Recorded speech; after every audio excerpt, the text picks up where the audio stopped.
Comme Rabbeinu dit, l'humilité, c'est pas de se faire petit. C'est pas de dire non, moi, je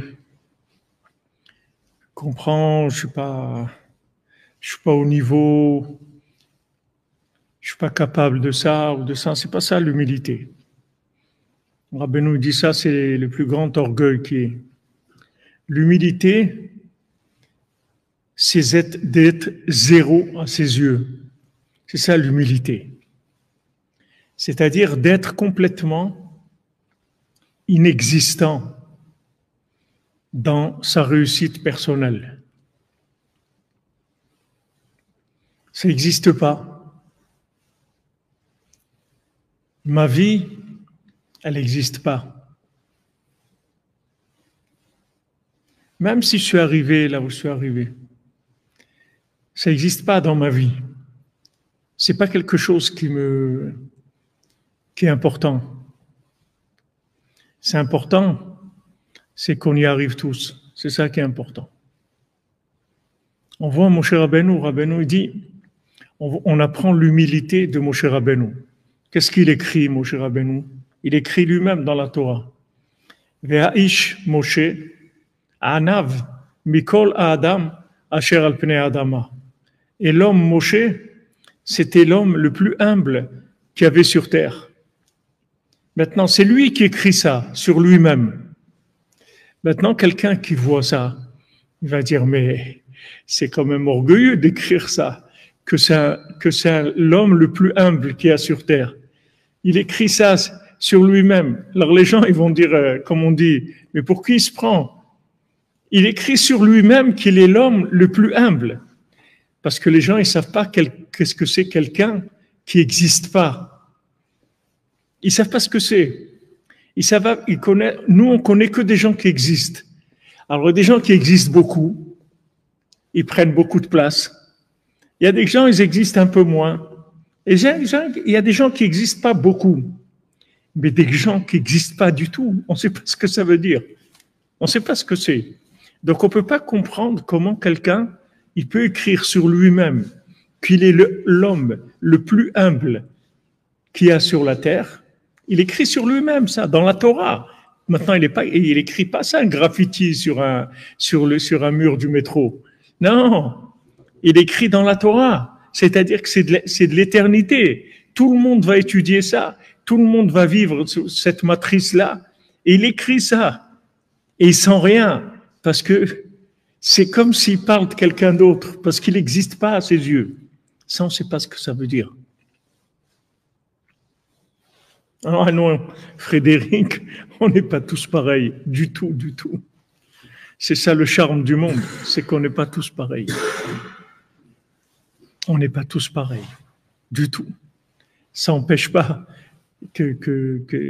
qu'on doit s'entraider et faire le maximum pour que chacun progresse et arrive à là où il doit arriver.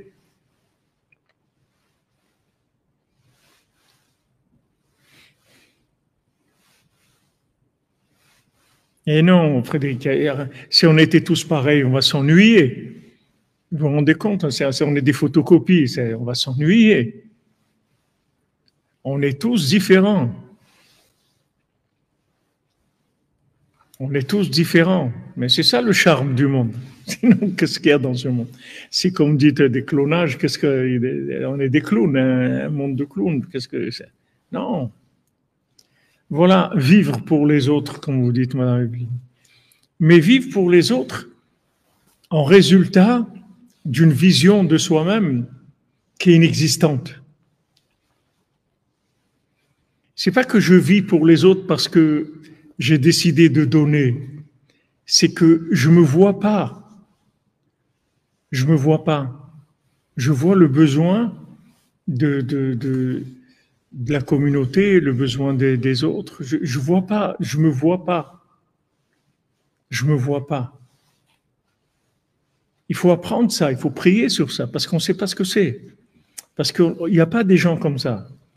On ne sait pas ce que c'est. Bien sûr qu'on est très loin de ça. Il faut savoir que ça existe et que c'est là où il faut arriver. Il faut arriver à ça. Et au moins, si on n'y est pas, avoir l'attitude qu'il faut avoir si on était arrivé à ça. Si on était arrivé à ça, on aurait attendu les autres. Parce que on veut arriver tous ensemble. Alors au moins, même si on n'y est pas déjà, nous, à ce niveau d'humilité, moins, avoir l'attitude, travailler dans ce sens-là, au moins attendre les autres, au moins être patient avec les autres.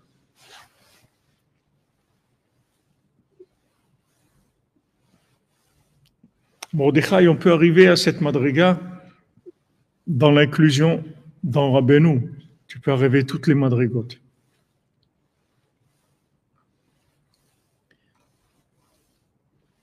Tu peux arriver à tous les niveaux si tu t'inclus dans Rabbeinu. Mais vous voyez,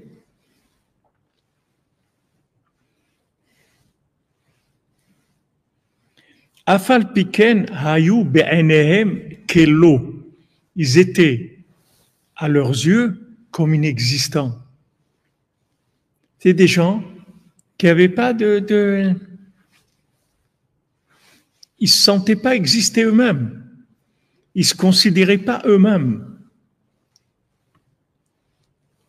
Leur vie, c'était celui-là, il a besoin de ça, l'autre, bon, attendez-le, il va arriver, attendez ça. Mais lui, il ne se voit pas.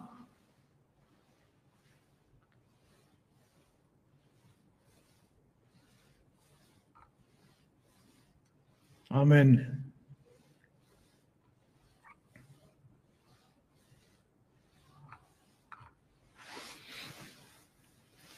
C'est des niveaux. Mais on ne nous a jamais parlé de ça. On nous a appris à l'école le contraire. Il faut que tu arrives, tu sois le premier aux Jeux Olympiques. Il faut écraser tout le monde. Et même si tu peux donner un peu des pots de vin pour éliminer des gens, il faut faire. Il faut éliminer les autres. C'est ça la réussite. Éliminer au maximum les autres pour exister. Le contraire complètement. C'est le contraire. C'est l'opposé de la vie. C'est l'opposé de la réussite. C'est l'opposé de ce que Dieu il attend de nous.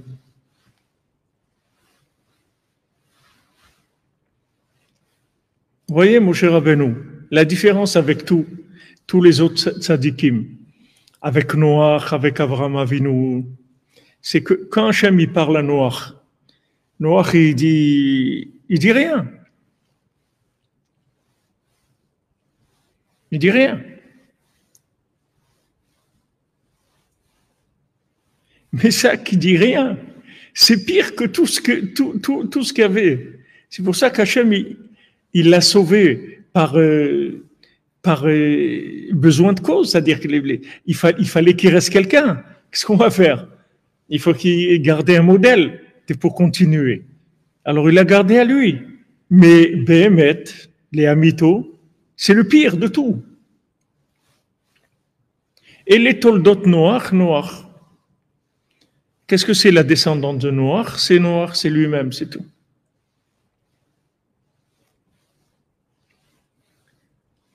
Maintenant, Hachem, il vient et te dit, regarde, tu sais, j'en peux plus. Je vois que ce monde-là, il est complètement perverti. Je vais détruire le monde. Mais la réaction de quelqu'un, il doit dire, mais attends, qui je suis, moi, Hachem, pour que tu me dises ça? Qui je suis? On voit Noach, il n'a pas eu. Maintenant, Abraham Avinu, il discute avec Hachem. Il défend le maximum.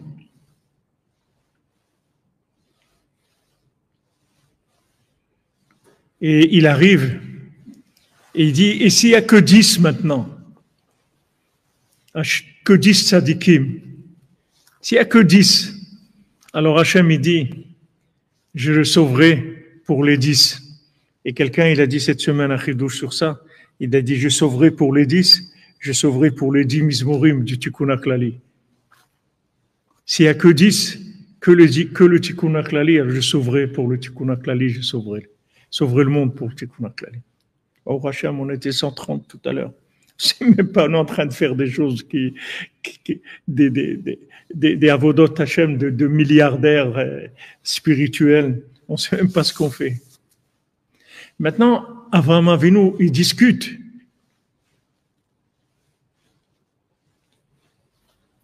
Mais mon cher Rabbeinu, vous voyez, c'est une autre attitude complètement.